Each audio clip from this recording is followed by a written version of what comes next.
Welcome to Walla's on Wire. Today, we're talking about Akmal and a really important, highly debated suggestion regarding Malaysia's university entrance system. That's right. Specifically, we're looking at the future of the pre-university matriculation program. hmm This conversation has certainly stirred up a lot of discussion among our political leaders, and, well, for good reason. It really has. It touches on something fundamental, doesn't it? About opportunity and the structure of our education. Exactly. It cuts deep into how we prepare young Malaysians. It's not just some administrative detail. We're talking about pathways to higher education, which impacts, countless families. It's about equity, opportunity, the whole framework, really. Absolutely. So let's get to the heart of it. There's this proposal brought forward by the University of Malaya New Youth I saw that. to completely abolish the pre-university matriculation program. Just get rid of it entirely. Yeah. And their suggestion is to make the STPM the sole pathway for university admissions. Wow, okay. So just one route in. That's the idea they put forward. And Right. it really got people talking. I bet it did. I mean, that's not just a minor administrative tweak, is it? It's a pretty significant suggestion. It could fundamentally reshape how a large number of young Malaysians get into university. For sure. Because, matriculation is often seen as that faster track, maybe a year long, mostly government funded, Right. while STPM is the more traditional, longer route, maybe 1.5 years, Yeah. often seen as more rigorous, maybe more internationally recognized. Yeah, like A-levels. Exactly.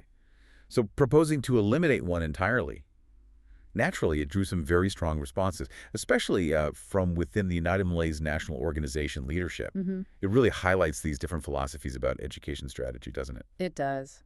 And speaking of those strong responses, UMNO Youth Chief Akmal, he was quick to jump in. He usually is on these things. He raised a very pointed question, basically challenged the proponents, saying something like, look, if we're thinking about getting rid of the pre-university program, Okay. shouldn't we also be ready to abolish multi-stream schools and move towards a single-stream system for everyone? Ah, okay. Connecting it to a much bigger and arguably much more sensitive issue. Exactly. He's demanding consistency. Yeah, that's quite a strategic move. He's essentially saying, hold on, you want to change this part of the system, Right. but are you prepared to look at the whole structure? Right. Because the multi-stream school system, vernacular schools alongside national schools, that's deeply embedded. Very deeply. Historical roots, cultural identity. Precisely. So Akmal is implying, you can't just cherry pick reforms. If you're not willing to tackle the multi-stream question, maybe your call to abolish matriculation isn't based on a fully consistent vision. It definitely forces you to consider the wider implications, doesn't it? It Yeah. suggests we need a more comprehensive view, not just these isolated changes. Absolutely. It pushes the debate towards that fundamental structure of Malaysian education and, by extension, society itself. Are we aiming for uniformity or managing diversity? Which is a huge question. Now, shifting slightly, there was another prominent voice, UMNO Supreme Council member, Dato Puad. Ah, Puads. He offered a more detailed critique.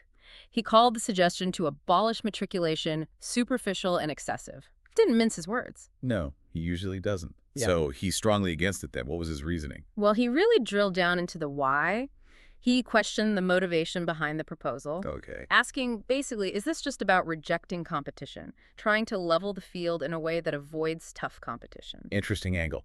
So he sees value in the competitive aspect. Very much so. He argued strongly that there's no good reason to abolish the matriculation program unless you can genuinely show it's like a golden pathway that's lowering academic standards or full of favoritism. Right, unless it's demonstrably unfair or ineffective. Exactly. He's saying, prove that first. Otherwise, why dismantle it?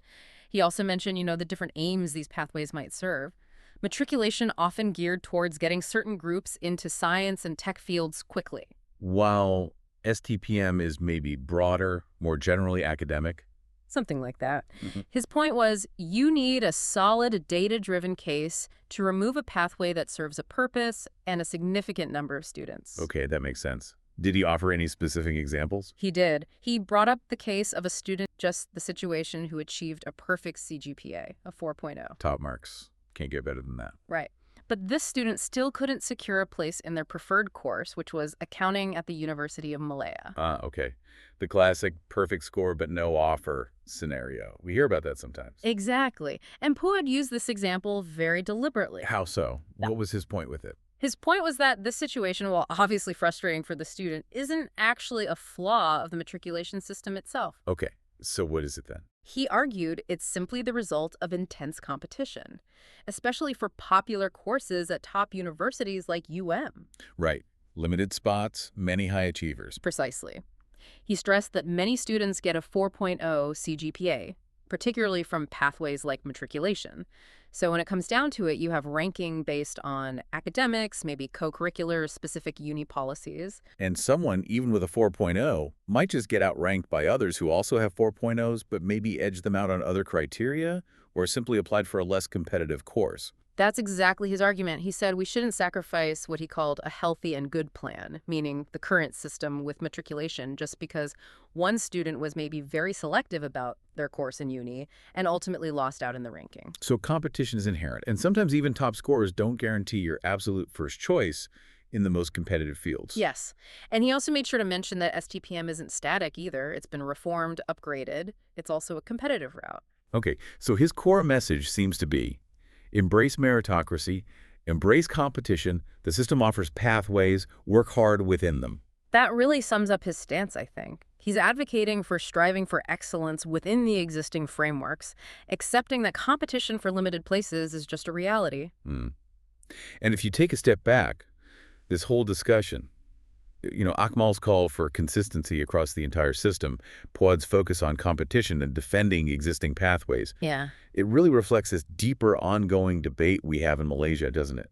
About access versus equity versus pure meritocracy in higher education. It absolutely does. How do we balance giving broad access, ensuring fairness for different groups, but also driving excellence through competition? It's about the kind of future opportunities we're shaping. Which brings us to a key question for you listening right now. How do you think we should balance these ideals? Fierce competition, driving standards versus ensuring broad, equitable access.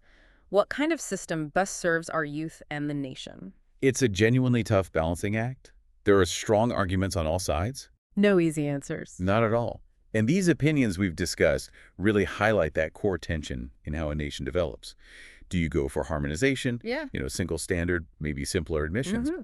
Or do you refine and optimize diverse pathways, like we have now with matriculation and STPM, and trust that competition within and between those pathways will lift the overall quality? That really is the fundamental question, isn't it? And it impacts pretty much every family in Malaysia one way or another. It does, because education is so central to future prospects.